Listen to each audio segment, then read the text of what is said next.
मंदाकारी जोर से भगवान के नाम को बोले।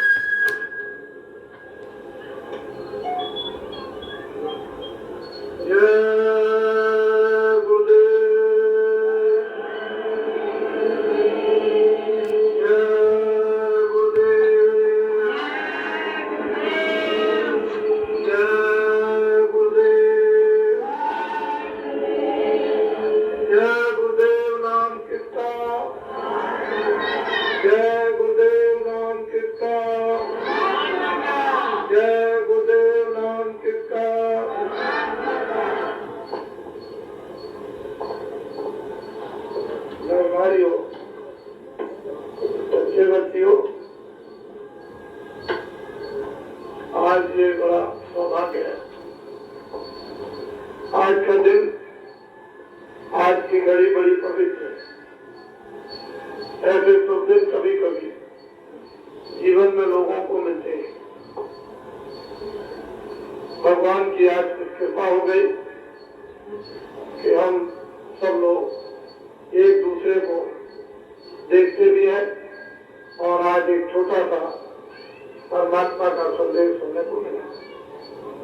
ऐसी बातें आपको सुनाऊंगा जो आपने अपने जीवन काल में कभी नहीं सुनी।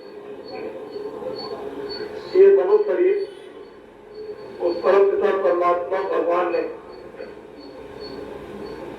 आपके ऊपर विशेष कृपा, विशेष दया की, आपको सबसे महान ये मनुष्य शरीर आपको दे दिया। इस मनुष्य शरीर में परमात्मा ने दो आजादी दी। इस मृत्यु पर मनुष्य शरीर को स्वतंत्र अधिकार दे दिया। भगवान की तरफ से किसी तरह का भी कोई बंधन नहीं।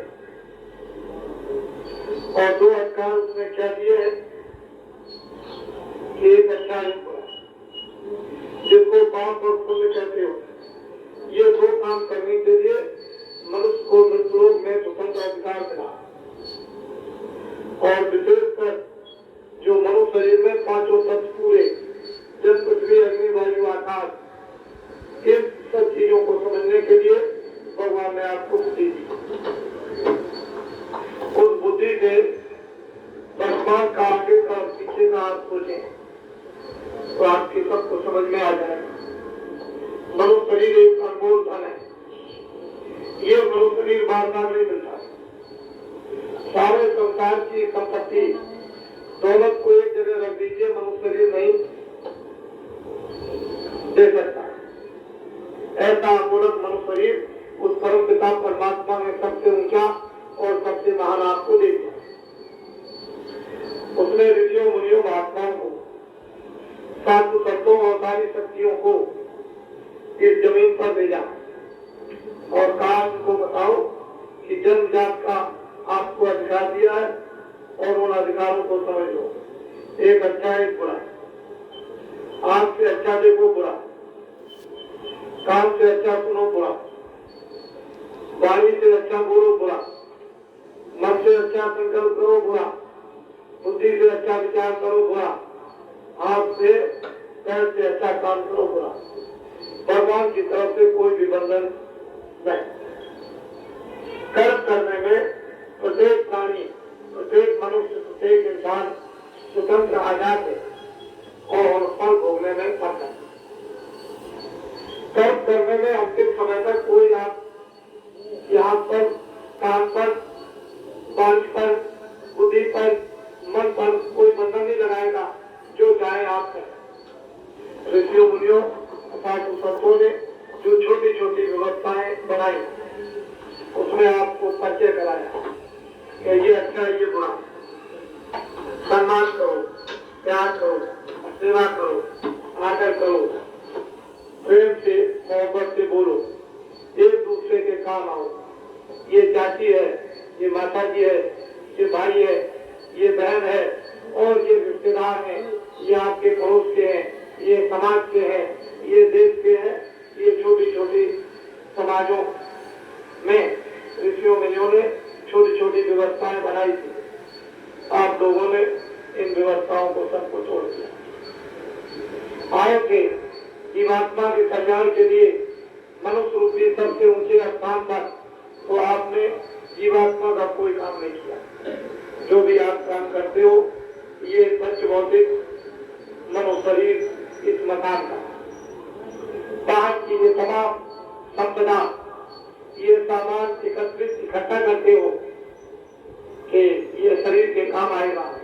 तो ये इंद्रियों के जो कुछ भी भोग हैं, देखने सुनने के, ये जिब्या के और इंद्रिय के सब जितने भोग हैं, ये सब क्षणिक, इनमें कोई अस्थायी आनंद नहीं, क्षणिक। ये सब वस्तुएं आपने इकट्ठी की, किसके लिए की? इसके लिए ये मनुष्य शरीर एक किराए का मकान, और समय पूरा होते ही मकान मालिक अपने सिपाहियों को भेजकर इस मकान से मन को, बुद्धि को, चित्त को, प्राणों को, जीवात्मा को 1 मिनट के अंदर निकाल के बाद ये मकान जमीन पर गिरेगा। इसको कपड़ा डाल करके जला दो और गाड़ दो, ये आपकी इच्छा, मर्जी, उसकी तरफ से कोई हुक्म नहीं। ये शरीर संबंधी जितना भी सामग्री, दोस्त, मित्र, धन, दौलत, मकान और नाच और पाठ और विद्या भाषा, ये सब इसको जला के रख, पता नहीं कि ये क्या और इसमें रहने वाला क्या था, उसका कुछ भी मालूम, कुछ पता नहीं। नंगे आए थे, कोई पहचान नहीं थी, न कोई दोस्त थे, न मित्र थे, न विद्या थी, न भाषा थी, न कोई कुटुंब था, परिवार था, कुछ नहीं। नंगे आए थे, रोते हुए आए थे, कुछ नहीं करने, कोई पहचान बोलना नहीं। बीच में एक तमाशा खड़ा कर दिया। ये सब तमाशा देखने लगे कि ये क्या चीज है, इस तमाशे में उलझ गए। ये मेरे बच्चे, मेरा मकान, मेरी जमीन, ये धन और दौलत और ये रिश्तेदार, कुटुंब और ये समाज और मुल्क और विद्या, पता था ये सब मेरा। और जब जाने का समय आया तो सब कुछ उन्होंने उतरवा के रखा लिया। आपकी पहचान खत्म, कानों का सुनना खत्म और बोलना खत्म और विचार करना खत्म, और सब कुछ ये सामान सब रखा और 2 धक्के मारे और निकाल के बात करते। ये मैं आपको बताने आया। देखो मेरी बात को बड़े ध्यान, ये आपका घर नहीं है, परदेश है। ये मकान नहीं, धर्मशाला जिसको सराय करते। ये थोड़े दिन के लिए आप इसमें आए हो। इस मकान में ये मकान, इस मकान ने इस मकान को बनाया। जब यही मकान थोड़े दिन के लिए आपको मिला तो धर्मशाला, इसमें रहो, इस धर्मशाला की मरम्मत करो, इसको निरोगी रखो, कपड़ा दो, खाना दो, सब्जी दो, दूध दो, घी दो, मक्खन दो, आँख ठीक रखो, कान ठीक रखो, ये मुखातिब ठीक रखो, दिल और दिमाग अपना ठीक रखो। कोई आपको साधु बनाने नहीं आए, ना आपको घर छोड़ना है ना बच्चे छोड़ना। दिन में खेती का, दुकान का, दफ्तर का ये काम करो, उससे जो कुछ भी आपको मिले इसकी रक्षा करो। शाम को आए बच्चों की सेवा की, 2 धर्म को निभाना है।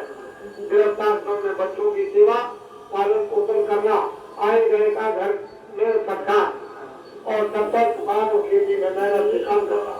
उससे क्या होगा, आपको बरकत मिलेगी। और जब कोई समय न हो तो अपनी जीवात्मा के लिए, जीवात्मा की रक्षा के लिए आपको कुछ धन जमा करना। किसका? भगवान के नाम का धन जमा करना है, जो जीवात्माओं की रक्षा करेगा। आपको तो ये मालूम कुछ है नहीं, शरीर का तो धन जमा कर दिया, लेकिन जीवात्मा के लिए आपने कुछ नहीं किया। तो जीवात्माओं को धन कैसे जमा करना है? जिनमें काम शौक, 2 बच्चों की सेवा, और जब कोई काम ना हो तो भगवान का भजन, आधा घंटा 15 मिनट की। अब भगवान का भजन आपको तो पता नहीं है कि भगवान का भजन क्या। उसको ऋषि मुनि, महात्मा, साधु संत जिन्होंने भजन किया और भगवान को पाया, वो आपको बताएंगे सच्चा भजन क्या है। तो जब सच्चा भजन करोगे 10 मिनट, 15 मिनट, आधा घंटा, उससे धन जमा होगा अलौकिक। ये धन उसके सामने कुछ है। इतना उस धन में आनंद, इतना उस धन में ज्ञान, इतना उस धन में शक्ति, और इतना उस धन के अंदर में निकलता, और उस धन के अंदर अमृत